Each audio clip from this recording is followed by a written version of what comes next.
Good morning, Ayin Beis, volume 3. We're on page 1395.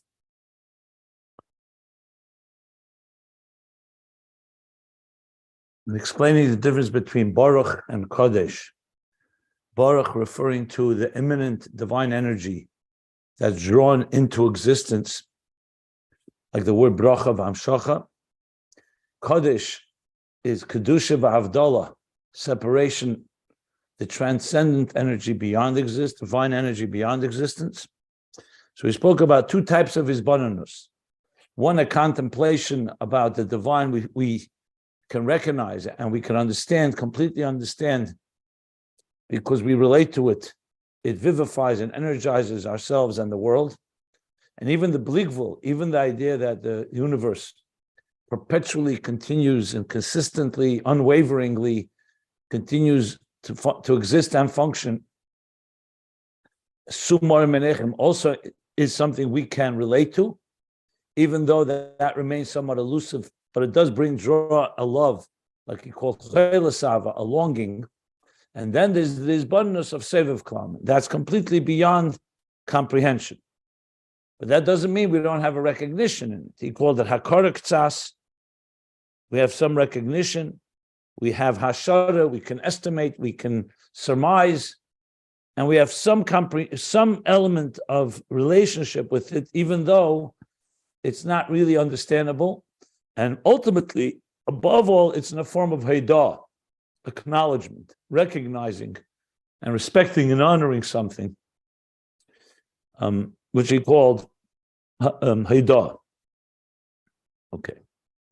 And then in the next paragraph on page 1395, he began to explain, this is Yehuda, Ata Yeducha Achicha. So it's from the word Yeducha, Yehuda, Heidah, acknowledgement. To understand, this refers to the level of Shemoneh Esrei in davening, the highest level of acknowledgement. But before we get there, let's talk first about Reuven and Shimon, the first two of the 12 tribes. That Reuven comes from the word Re'iyah. And Shimon is from the word Shemiah, but we started with Reuven, and they refer to the two chapters of Krishma, with Reuven being the first, Re'eh, Ra Hashem, Listakli B'kar de Malka. What is that in Aveda?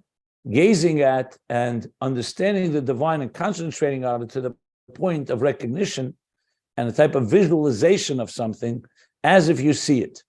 What he called Riyah Sichlis Belakus. A Riyah Sichlis, a visualization of the mind, a cognitive visualization of the divine. And he gave him a stakel b'shlesh dvarim, Riyah Sasechel, and it's HaChacham Raya, the Chacham sees, perceives, and Hainushi is Beini v'yaymik daiti belakus, that he contemplates and concentrates his das in godliness, achi yasamis etzleya inyan, to the point that it becomes completely a resonating truth, which is what the Riyah does, as if he sees it. When you see something, there's a certain reality to it, even if you don't understand it, but you see it. In this case, he's talking about hasaga, a yamik daite, hasaga is sichlis, but it's as if he's seeing it. And that's where we stopped. And he's now going to continue the discussion. What is this Riyah?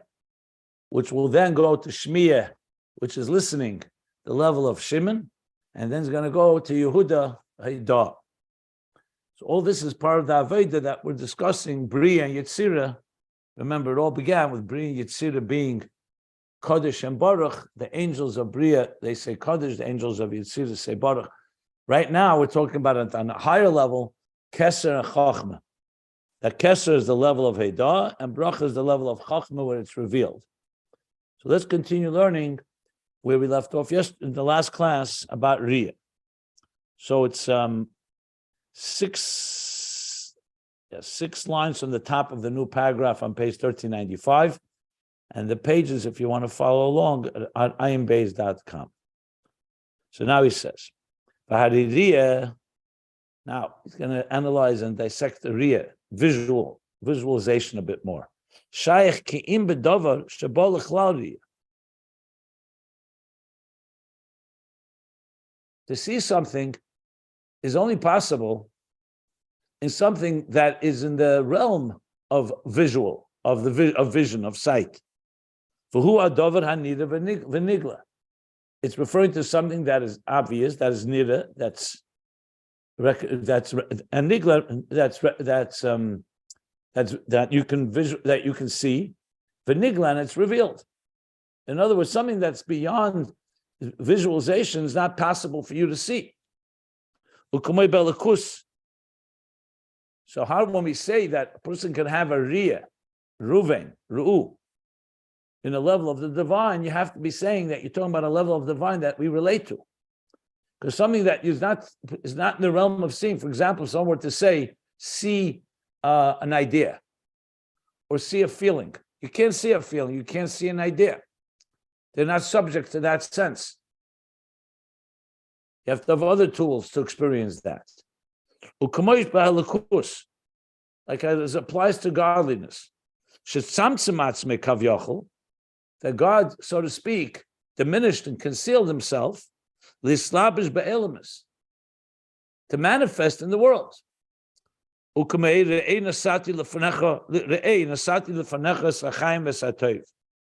Like it says in the Torah, behold, see.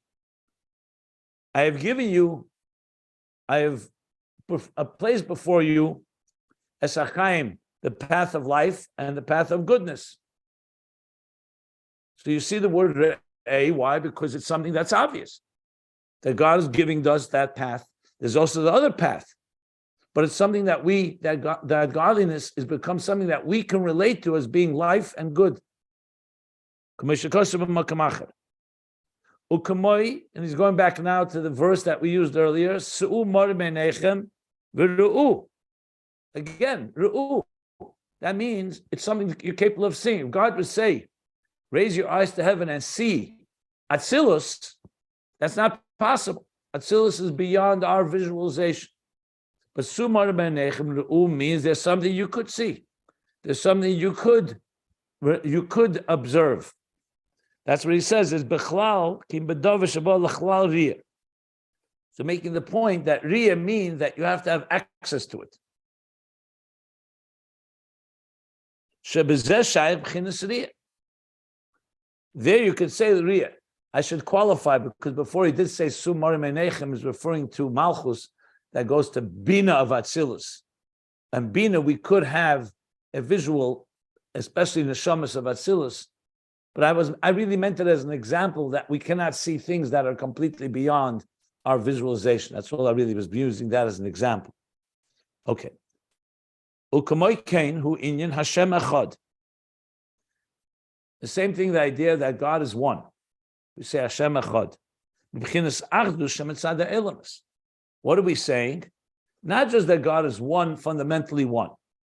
We're saying an achdus that is mitzad ha'elamus, even in the world of many details, Hashem echad, shazeyan echad.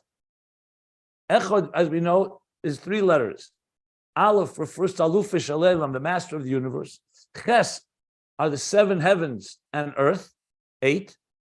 And Daled refer to the 4 directions, east, west, north, and south. And we're saying that in a world of structure, of 7 heavens and earth, and 4 different directions, Echad, God permeates it all. In other words, it's an Achdus Mitzad HaElemus. Ukiyidu be'inyin Yachid ve'Echad. As it's known, the difference between when we say Yachid and Echad. The Yachid, Yachid Mitzad Atzma. When we say the Eibus is Yachid, which means a singularity, he's completely unique and individual. There we're saying that in himself on his own is just a very different reality. We're not saying that he's one in a world where there is diversity. The Echad who when we say Hashem Echad, we're not speaking about God's exclusivity and being completely apart. And that's why Yachid means completely different, like Kodosh, but we're saying Echad, that he manifests in the world, Shahu Echad b'zayin v'kiyim v'aretz, that he's one, that despite the fact that the world is made up of a diverse structure, 7 heavens and earth, v'dalad ruchas ha'elam, and the 4 different directions. That's the ches and the dalad. So aleph, that's echad. U'kameshakasa b'teira reish pasha dibra maskal ve'era. Like he writes in Teira ve'era, this week's pasha actually. The bezeh shaya b'chinas hasoga. This level of achdus, of divine unity within existence, is similar to what we spoke about before. That's discovering God through existence.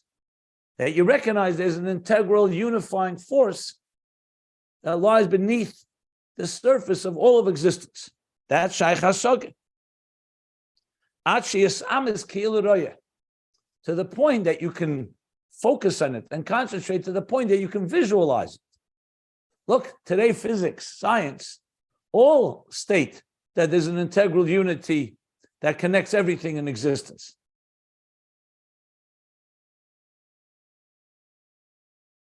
And they see it as a reality, not just as a theory. Maybe not everyone's going to necessarily call it godly, but that essentially means that you could, from observation and empirical observation and experience, you could recognize this unity, and there are many proofs for it. So the more a person focuses and concentrates, they can come to hasaga in a form of riyah, riyah, as if they're visualizing this inner unity, this unity that's within the slapshus in existence. And that's what he meant before riyah. Riyah is something that you can observe, you can come to relate to. You couldn't say that about the divine that's beyond existence because you can't see that. There's no observable entity. That's the divine beyond existence. So existence cannot indicate. Existence can tell you that even though this machine is made up of many parts, there's one engineer that put it all together and there's one cohesive unit. But existence cannot direct you visually and with hasoga and comprehension to something that's beyond existence.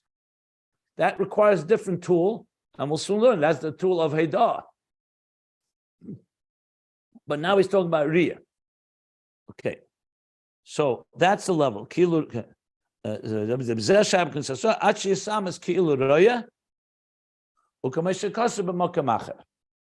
Like it discusses and explained elsewhere. So that covers Reuven, Riyah. Any questions?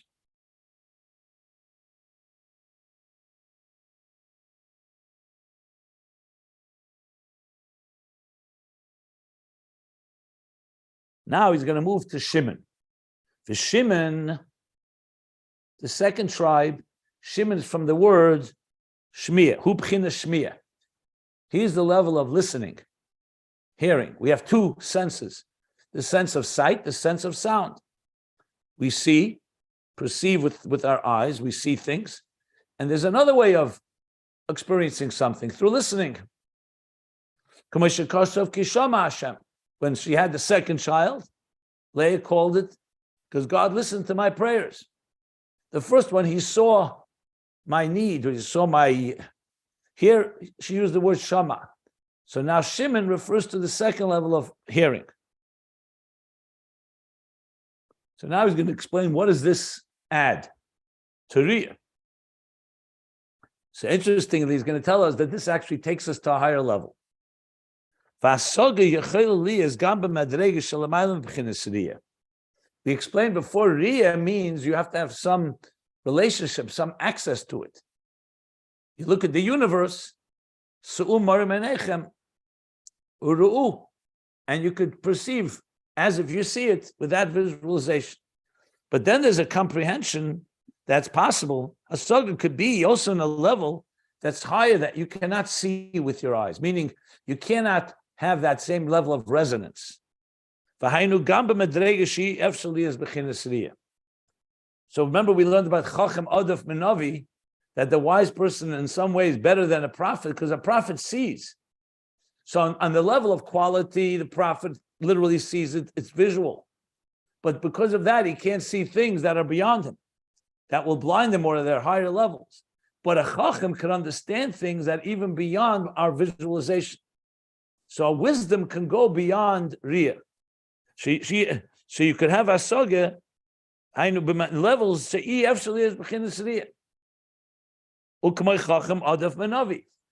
brings it again, like the wise one. That's great. That adif is a certain quality that's superior to a prophet. We learned it before about where it says that God says you cannot see me and live. That's referring to actual sight. And when he says you could, it's talking because you're looking through a translucent glass. You're not really seeing it directly. You're seeing it through translucence or through your mind, through your comprehension. So there's a level of mind that is like you're visualizing it. And now he's saying there's a level you can go to places with the mind that you can visualize directly. And that's what's called Shmiya. V'agam Beriyah hanal. Now comes a qualification. When you speak about the Navi, it makes sense because the Navi actually sees it. The Navi is not just visualizing with his mind. But here we said before that Riyah is not actually seeing it. It's Ke'ilu Raya. It's as if he sees it. It's the mind having such clarity because you concentrated, that's as if you see it. So then what's the difference between that and Shmiya? So he says, V'agam Beriyah hanal. And though the level of Ruven, the level of Riyah that we spoke about before, which is the level of gazing at the glory or the beauty or the majesty of the king, that's not Riyah Samahus, like you actually see it, the personality of it. It's not like prophecy. Like we said, that's seeing with the eye of the mind. Yes, it's a very clear clarity. There are people who can understand something, they don't fully have that crystal clarity that you have when you see it. So it's the mind being totally clear, but it's still not Riyah Samahus. You're not seeing that level, you're just perceiving it as if you see it. So if that's the case, what's the difference between that and Shmiya? Shmiya is also not seeing it and understanding it. They're both understanding it. What's the difference between it? Why is Shmiya, hearing, able to go farther than the Riyas Ayin HaSeichel? When we're not talking about Riyas Samahus. If you were talking about Riyas Samahus, makes sense. The prophet could see it, and the Chacham can't see it, but he could imagine it. He could visualize it. He can, let's not say visualize, he can understand it with his mind. But now we're saying Riyah is also that level with the mind.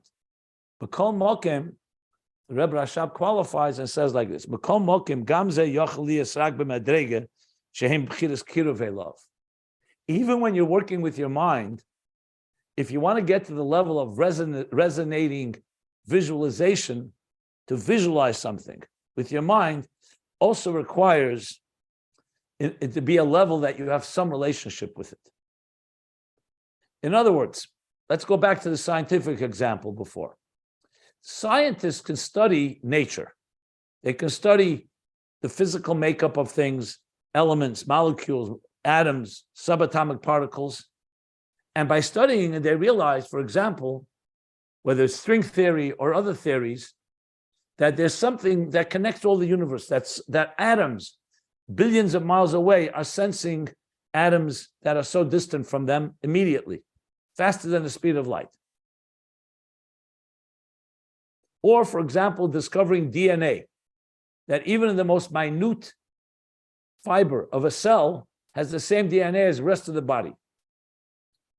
So their observation has led them to a clarity that they can relate to and say, can they say they see the unity with their eyes? No, but their minds, it's very clear that the universe is like one machine.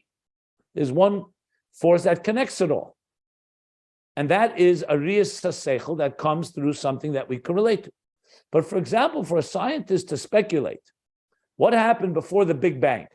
Just using an example. Before that first ball of gas, as they try to explain the way the universe came to be, that's speculation. That means, because you have nothing to observe. We were not there. Even as much as we try to replicate the events, it's still theory. And every scientist will tell you that's already, I'm speculating, theorizing. Also with the mind, it's not based on faith necessarily, but you don't have anything to observe.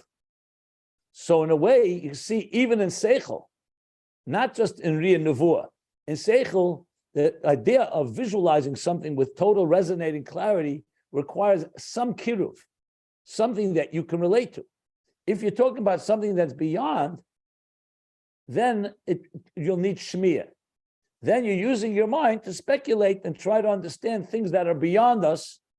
And it may be correct, but you can't say that you visualize it. You can't say you have that type of total clarity.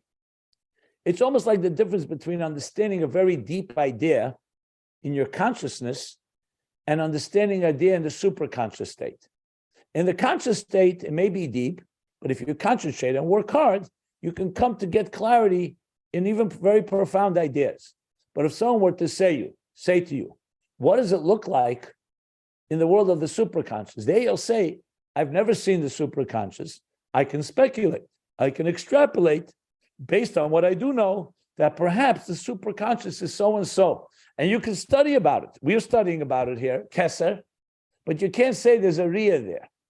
You can say Shmiyah, meaning it's like I'm hearing about it. I don't fully visualize it like with like an understanding that I can relate to, but it's also not completely beyond understanding. So what he's saying here is that in Seichel itself, Yochelias Rag Madreg Shem B'chinas Kirvalov. Avla Hasoga, but Hasoga, comprehension, which the Shmiyah, he B'chinas Richuk. Hasoga can go even further, even to things that we don't have direct access to. That means the mind and its ability to theorize and its ability to understand can travel to places that are not accessible, that with a mind that's able to visualize. You can go further with that dimension of Hasaga.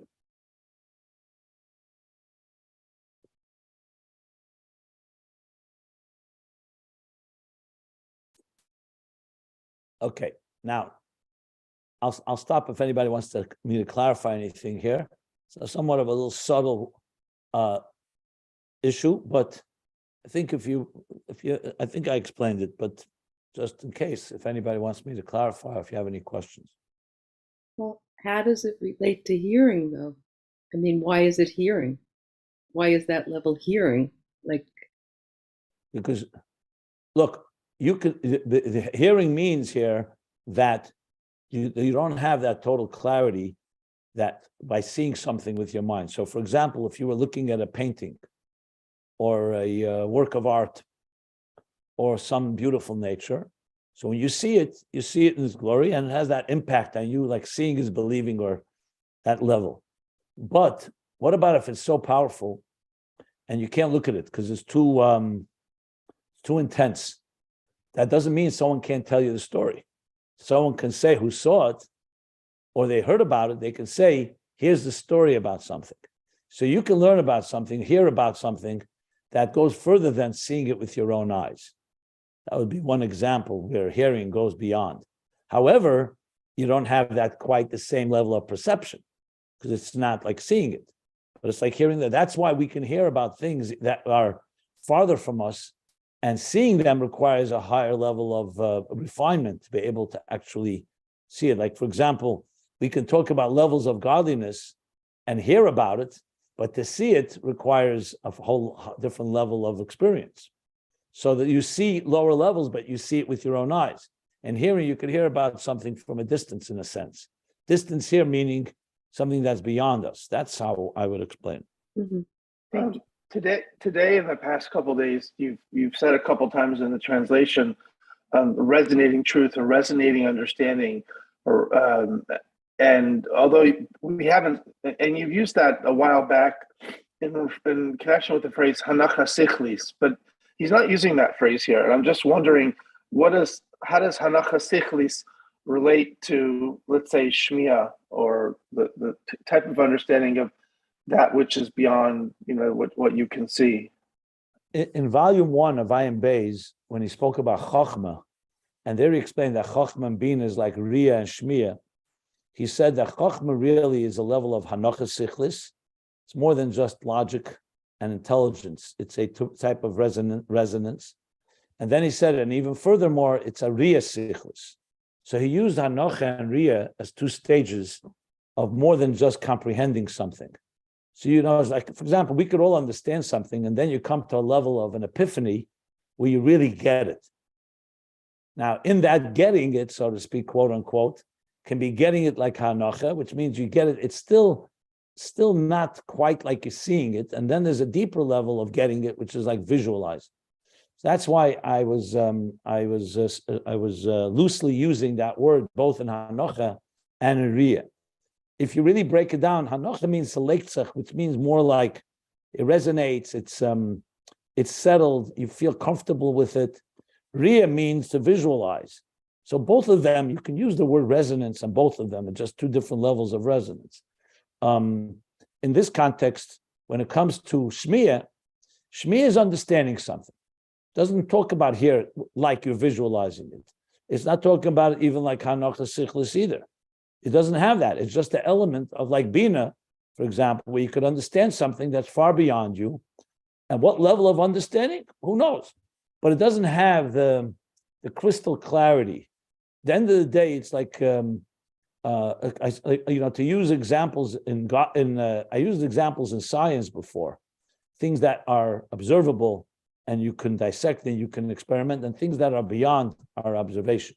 But in our godliness as well, for instance, we all can relate to, even though it's not fully Riyah Samahus, but the idea of the soul energizing the body, though it has plenty of mystery to it, but it's something that you cannot deny. It's not a matter of faith.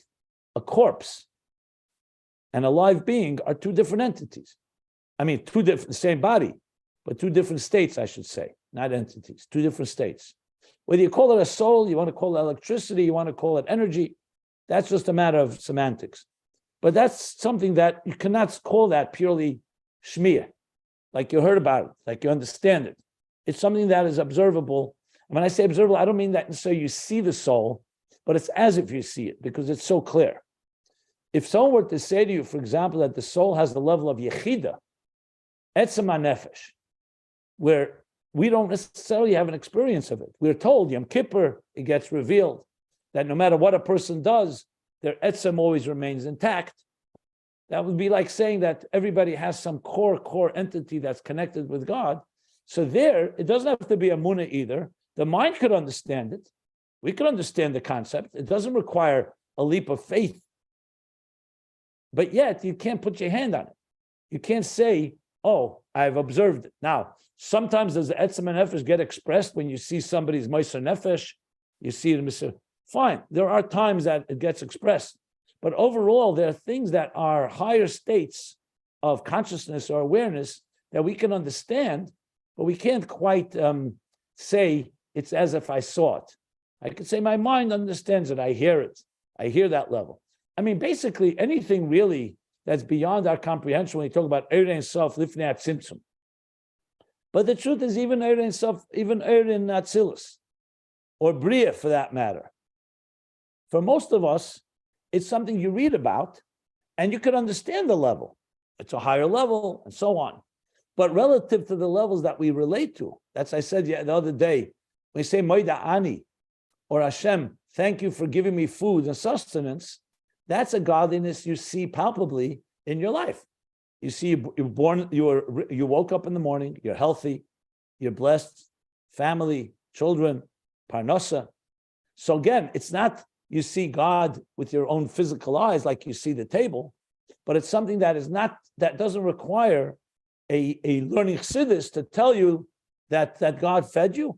All you need to have is a little common sense to understand that you're not self-made. So you learn chassidus about higher levels, and you could understand these levels. The best proof is we discuss it. We talk about the artist being beyond the artist. So nobody has visualized God beyond the artist of this world, but we can our minds can go there. We can travel to places with our mind, as I've talked many times, to places far beyond that we have experienced. That's one of the beautiful things of the mind. It could dream, it could imagine, it could theorize. One of the things they say about Einstein was because he wasn't the traditional type of physicist that went this and was hanging around the laboratories and in the schools and academies, but he was a postal clerk. He was able to think out of the box and able to imagine things And the fact of the matter, a lot of science is based on initial imagination. I don't mean imagination as in delusion. I mean in dreaming about realities that are beyond us, and then coming and saying, okay, let me see if I can prove that now. But there are definitely ideas that he and others came up with that were coming from a place they did not at all observe.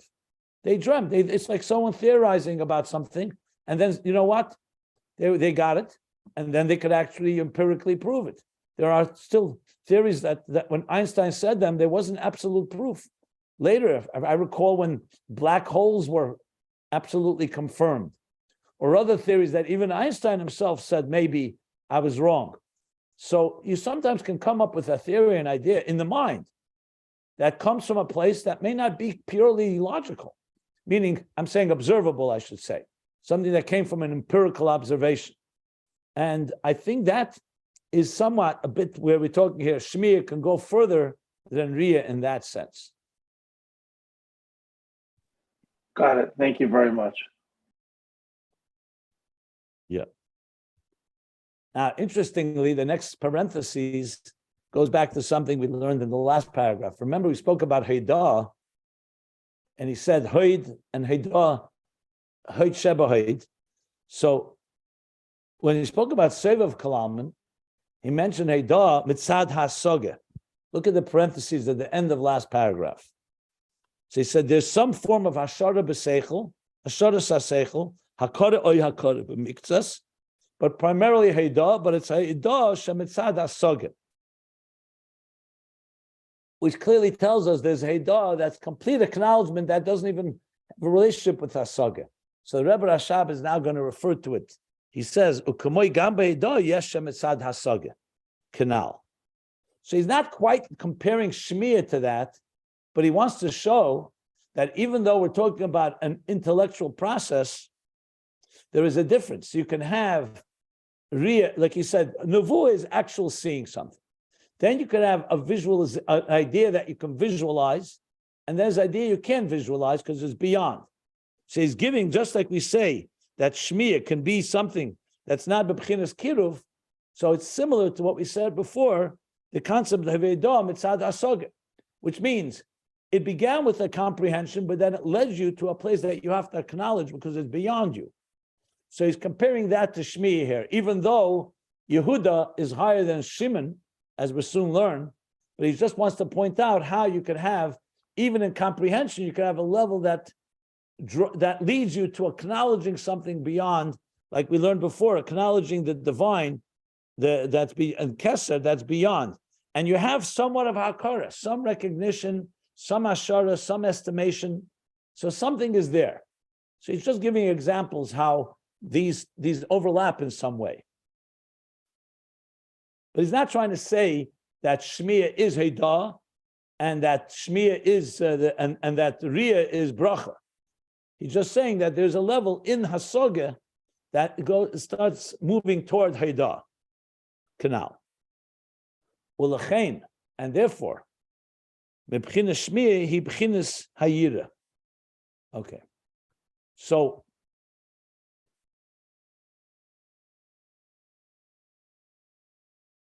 Before I read on, let me explain a little intro. We talk about Riyah and Shmiya, the two types of perception, one through sight, one through sound.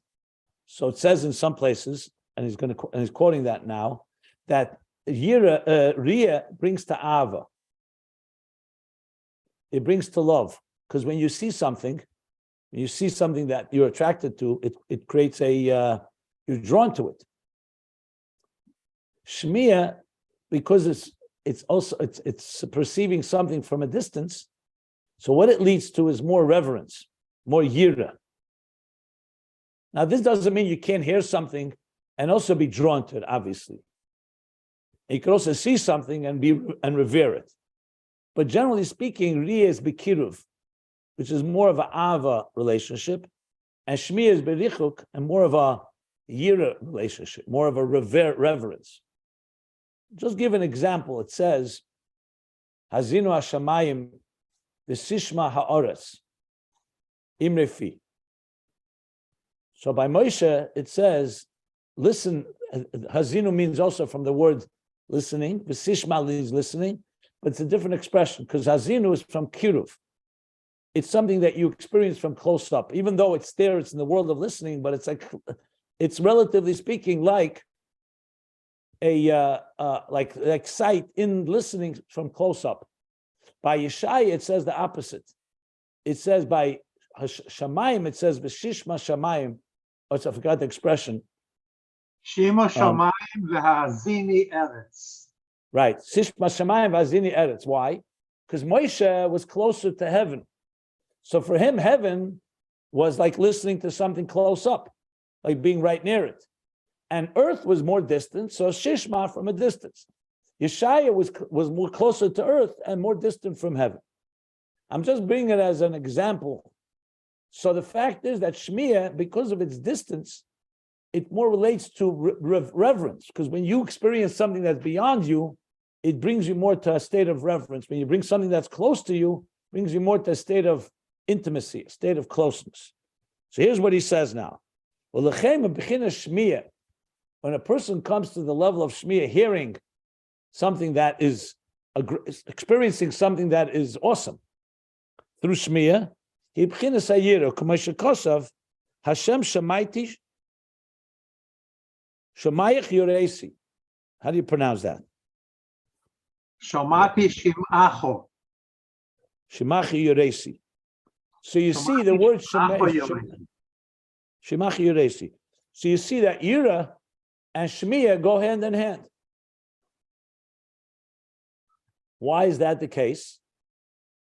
Mipnei the Shmiya zu hu b'chinas hasog b'madregas elyenis. Because this level of Shmiya that we're talking about is a level of comprehension of higher levels, shem b'chinas richuk, that are beyond us. Not completely beyond where you need pure heidah, acknowledgement, but still beyond us. The EF Shali is b'zeh hasaga gemura. And you can't have in this complete comprehension, like in a form of seeing it with your own eyes. Umakolshkein sheyeh keilu roya. So now he breaks it down.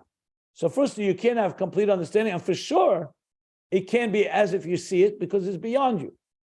So you can speculate, you can imagine, you can theorize, you can even understand, but it's an understanding that is not as internalized as if you could say, as if I saw it with my own eyes. Valkain, and because this Shmiya is on these levels that are beyond us, that's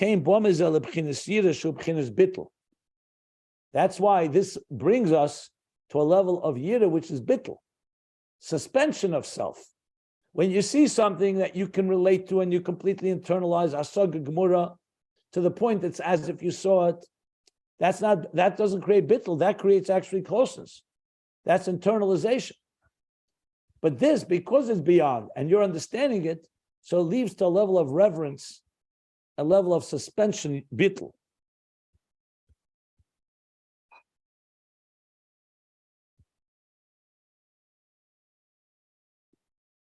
So this is the level of Shimon, Shmiya. Any questions?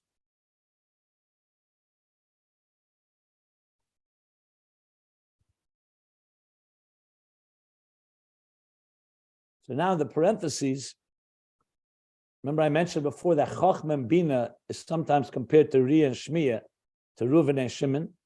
So he's now going to essentially state that, well, not completely, but part of that. So he says, but what are you saying? That from Riyah you don't have bittul? We know, we know that the Riyah of Chochmah, the visualization of Chochmah is a level of bittul, koyach ma. It causes someone to suspend themselves in the form of yira. So you just said that Shmi is what brings to yira. He doesn't say explicitly that Riyah brings to Ava, but he says that Shmi brings to yira because of its distance. But we know Chochmah, which is also Riyah, the visualization of Chochmah, brings also to Yira. So the Rebbe Rashab is going to qualify and distinguish like this. Ach, Yesh b'zeh hefresh. Yet, nevertheless, there is a difference. Imu b'moyach e belev.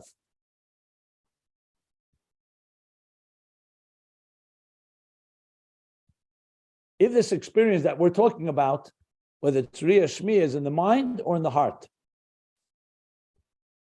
So I don't remember what page it was, but he's going to refer to it, that there's a difference. I believe he said that if it's in the moyach, it brings to, let me see. Right. That when a person has that perception, including Riyah, in the mind, that creates a yearning, rotze, which is like yira. Shuv is compared to ava, closeness, because shuv is like resolution, internalizing. Rotze is, like we said before, chayos ava is when you're yearning for something, you're longing, you're reaching upward. So what he's suggesting here is, it says, like was mentioned earlier and explained elsewhere, right? He only mentioned it because I remember when we learned that, he also didn't elaborate, and I think I discussed it for a while then. So bottom line, what he's saying here is a little subtle, another subtle point, and I have to look back where it was mentioned earlier. Maybe you can do a search and find the page. I remember it was on the left side of the page, also very briefly stated. B'moyach e belev, he said. The difference b'moyach e belev. Do you remember if it was Chelek Aleph or Beis or if it No, was the Gimel? Chelek Gimel in this volume. I can find it if I do a little searching. I remember more or less where it was. I may have found it actually. That would be interesting. Not sure.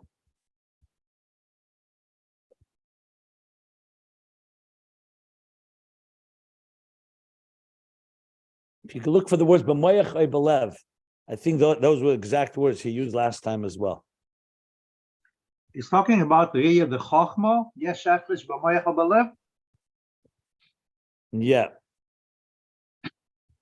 I think what he said there, that if it's only the moyach, it brings to yira, but if the moyach ha-chochma comes into the lev, it comes to ava, to closeness. Whereas shmiya is primarily richuk, yira. I believe that's something that he said, if I recall correctly. I'm not sure. I have to look it up. It's too brief here for me to guess. Okay, I don't see it right now. I thought it was page 1329 or 1331. Probably even earlier. It's on page 1234. Oh, that far back? I think so. 1234. Let's see. Second paragraph. Toward the bottom, six lines up. We go 7 lines up. Hare sha'ava v'yira b'ayim ma'inyan hafim hu b'mocha b'lev. Yeah? Is that it? I'm looking.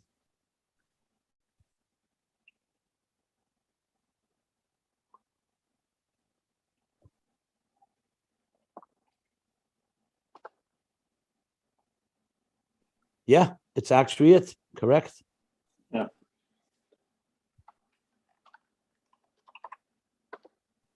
Yeah, he says it explicitly there. I thought it was very brief. Because I remember one place he did say the difference is b'moyach b'lev, and I remember asking myself, what does he mean? So let me see. I'm looking quickly what he says there. There he's talking about the difference between chachma and bina.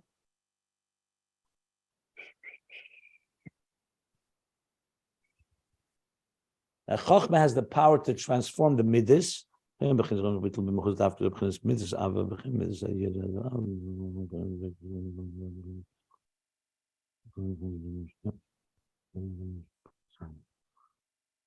Yeah.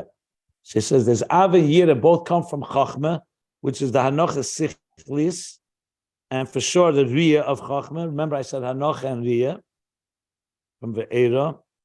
Same Maimon Ve'era that he says here. Yeah.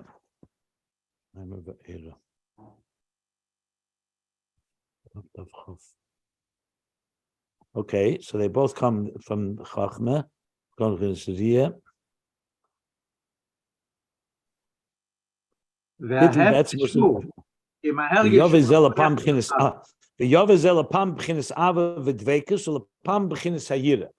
when a person is concentrating and the chachma of ungodliness, sometimes it brings to ava, sometimes to yira. If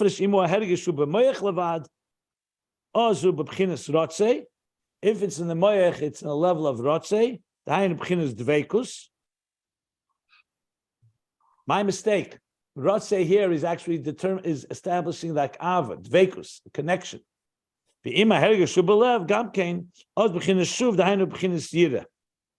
So let me correct myself. Rotze is ava and shuv is yira here.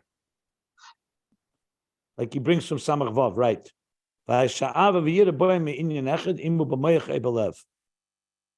Okay, correct. So that's the source, page 1234.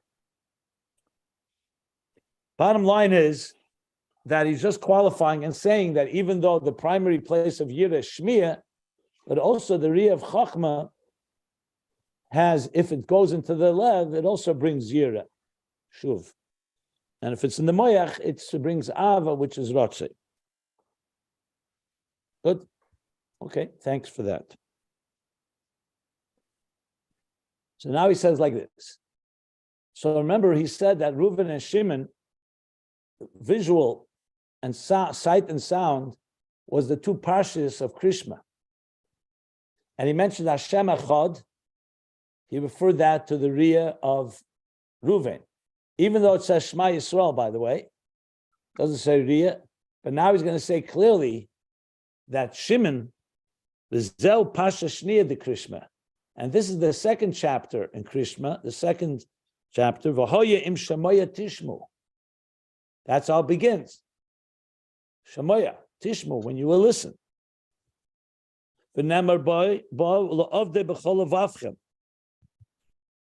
And there we mentioned, la'ovdei, you'll serve God with all your heart. Shezeu aveda b'kabolas el machal shamayim b'derech avedas eved. So before he said, V'ahavtos Hashem l'kacha b'chol avavcha. Now he says, la'ovdei. What's the emphasis? That's like an eved. From a distance, not like a son. Not close up. This is the aveda of accepting the yoke of heaven in a form of the work of a servant. So essentially, Shema and V'ahavta, or actually V'ahavta, I would say, because Ava is the level of Yira. Ava, what did I say? V'ahavta is the level of Ava, is the level of Riyah, and V'hoy Shemayim Tishmu, the second, that's Reuven, and then comes Shimon, the second chapter, Shmiya Avedas Eved, which is not like close up, it's more experiencing something beyond that creates the reverence and the Yira of Shmiya. And with that he concludes now Reuven and Shimon. And all this is to set it up to understand what is Yehuda. So that's the next section now. Do we continue or should I just stop here? Let me see.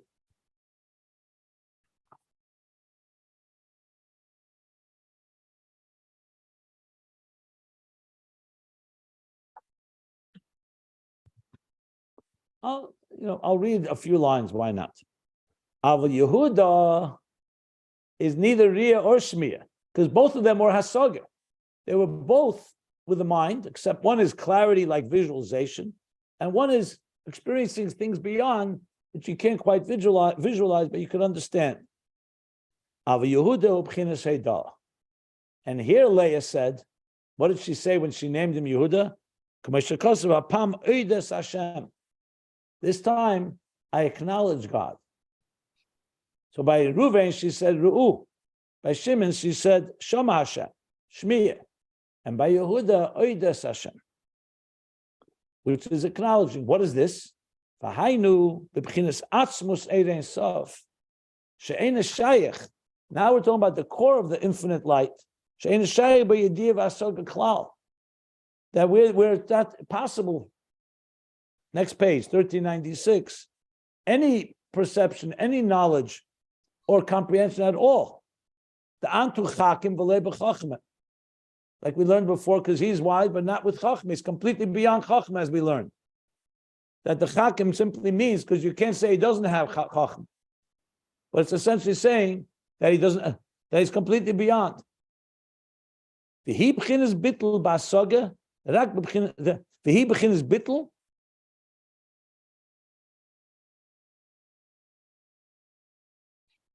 I'm not sure what he means by saga. It could be missing a word. V'hi b'chinas bittul shalei b'asaga, rak b'chinas heidah levad. Or he means bittul b'asaga, that it suspends hasaga altogether. I haven't seen that expression so often. That's why I'm wondering, because when he says bittul, he begins bittul shalei b'asaga, or he means bittul b'asaga, that he's completely suspending comprehension. It's only rak b'chinas heidah levad. You can't understand it, so all you can do is acknowledge. Shmiya, we learn, you understand it. It's just beyond you. You can't visualize it. It's not coming. It's higher levels that are not accessible. But here we're talking about a level that's only through acknowledgement. He's saying, like he said before from Parsha Pekudei, from the Kutta Teda Parsha Pekudei on the previous page, he's saying like this now. What does that mean? That the awareness of this, the perception, it's only through extrapolation, through negating. Another expression he's using now, negiya b'seichel. What means negiya b'seichel? Because the mind is able to extrapolate, but it's only negiya b'seichel, only touching seichel, but it's not seichel. Before he used the word hakara ktsas, hashara, hakara b'miktsas, hashara hasaseichel, but not asaga mamish. So he's saying it's a negiya, ube'etzem, and fundamentally its main thing is b'bchinas heidah.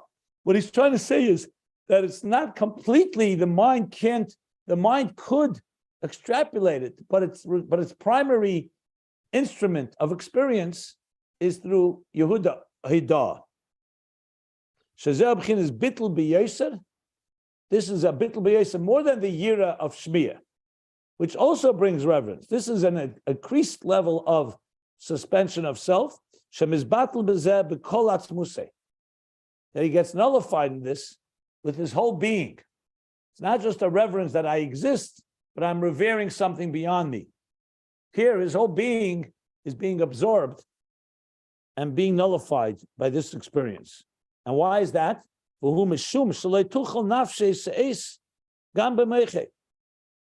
Because his nefesh cannot tolerate it, even in his mind. And definitely in his heart. So even the mind can't imagine this. It's beyond the mind. Before we talked about the mind understanding things completely. Then there's the mind that can understand, but not completely, but still relates. Now the mind can't, and for sure the heart can't. Remember, he spoke about how it's so both in the moyach and the lev. When you contemplate about God in existence, it affects our minds and our hearts. Here, not.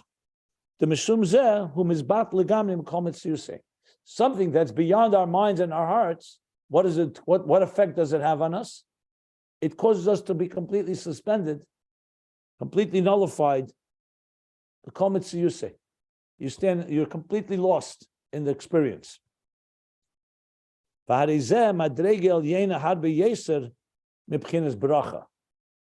this level is far higher than Boruch, bracha.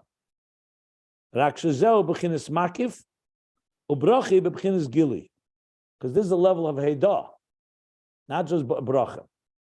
Because this is only a level of makif, means it transcends, it's beyond. And bracha is a level of gili. Bracha means bracha v'amshacha.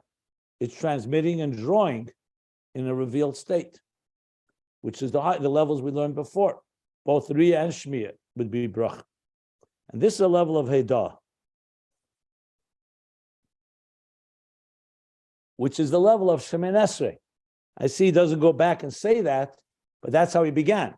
So the first parsha of Krishma, V'hafta, is Ruvain. The second parsha of Krishma is Shimon, V'hayim Shemaya Tishmu. And Shemin Esrei, which we call Avdei Kamamore, is the level of Heidah of Shemin Esrei. Like he said at the beginning of the paragraph on the previous page. So Reuven, Shimon, Yehuda.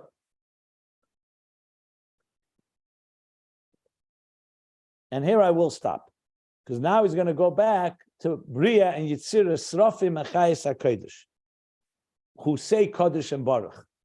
So now I explain Baruch and Heidah, which is like Kodosh and Boruch, Boruch and Kodosh, and that's the levels that he described, Heidah, acknowledging something higher. So I'll stop here before the next, by the period, top of page 1396. Okay, it's all yours. Any questions? So in the order of the sons, you have Reuven, Shimon, then Yehuda's after. So could you say that in understanding, there's like the levels go in that order of Riyah, Shmiya, and then Hod, in some level of this whole processing of this interface? Is he going to talk about that? Like either forwards or backwards? We don't know. I don't think he's going to talk about it, but there are other places it is discussed more at length. Here his point is he wants to explain the difference between Seviv and Mamala, the transcendent and the immanent, ultimately Beriyah and Yetzirah. That's the focus here. So it's Boruch, Kodosh and Boruch, or Baruch and Heidah. He also, as I mentioned yesterday, doesn't mention Levi, which is from the Bam Apam Yelava, which means to attach, to connect, which is generally prayer for the record. But there are other places in Chassidus that discusses this more at length. The Reuven, Shimon, and Yehuda, the three elements here. The order here is, as I said, first Parsha Krishma, the second Parsha, and then Shemin Esrei. You can look it up, I think, in Torah even. In Vayechi, he may discuss it. There are a number of places this is discussed if you want more information on it. I don't There's think a very... Hold on a second. Sorry. 1 second. Yeah. No. Yeah, it's broad. It's, you can find it in many places. This discussion. There's Go a ahead, very yeah. deep, there's a very, and you'll probably correct me anyways, but I'm going to say it out, put it out there so I can hear your reflections, your thoughts. There's a very deep philosophical insight here when you put these three things together: Riyah, Shmiya, and essentially Hodah. So, and of course, we know that Jews are named after Yehuda, and so the essence of a Jew is essentially acknowledging the essence of the Eibishter and Atzmos, even if we can't. It's beyond Hasaga, and it's beyond understanding. Now, that's true that we have to go through these different levels, perhaps to get through. It's not to say that if you have Hodah, it's to the mutual exclusion of Riyah or Shmiya. It's all of these things, but the essence of a Yid is Hodah. So, but which is very profound, but at the same time, and of course, we can't know Atzmos Hashem, so it makes perfect sense. It's beyond us. That all makes perfect sense. But abstracting a little bit, you think about God as your father, right? And you want to know your father. You want to be close to your father. You want to know who he is, what he's all about. But this is saying, at the end of the day, essentially, we can't know our father. We can acknowledge him. We know that he's beyond us. We know everything is because of him. Everything is him. Everything that happens is because of him, but we can't really understand it. So it's interesting that the essence of a Yid, even though you can try to understand and do all these things that we do try to understand, at the end of the day, it's all left to Emunah, that this is the way we believe it. We can't. It's beyond comprehension. And it's an interesting, it's very deep. I mean, to wrap your head around it, it explains why a lot of Yidden, I'm saying Lahavdil, that are not, let's say, that are, Yeah, sorry, though what you said is correct, but it's not what it says in the Mimer here. So you've been doing a lot of processing here. Nowhere do you see here that he says Yehuda is the etzem of a Yid, Nowhere does he say here that this is the highest level even. He's saying that there are 3 levels in Avodas Hashem, and they're all necessary. What you're bringing into this, what the Gemara says, why we called Yehudi, and the name Yehuda, Haidah, like Mordechai, from the Yehudi, and in the Megillah, because Yehudi comes from acknowledgement. So it's true that a primary element of the Jew is acknowledging a God beyond us, but that's not what he's trying to say here necessarily. What he's saying here is that there are different levels of experience, and as a matter of fact, I believe that he's going to actually come away saying the opposite, that the mile of Giluyim, of Yetzirah, has a quality that Beriyah doesn't have. That Beriyah is Kodosh and Haidah, but it's still removed from us, and the goal is to internalize it. So if you really want the theme in Ayin Beis, is bringing these levels together. So with all respect, what you said is correct from other places, but here, the focus is actually going to be that the quality of Giluyim, Gilu, Yetzirah, Yetzirah, and that you bring the higher levels of Eidah also into Gilui, which will be when Mashiach comes. That's ultimately going to be the theme here. That's very reassuring. That's a great response to my question. Thank you. Yeah. But we'll get there. We'll get there. He's going to talk about that next. Yeah. Okay. Are there any other questions?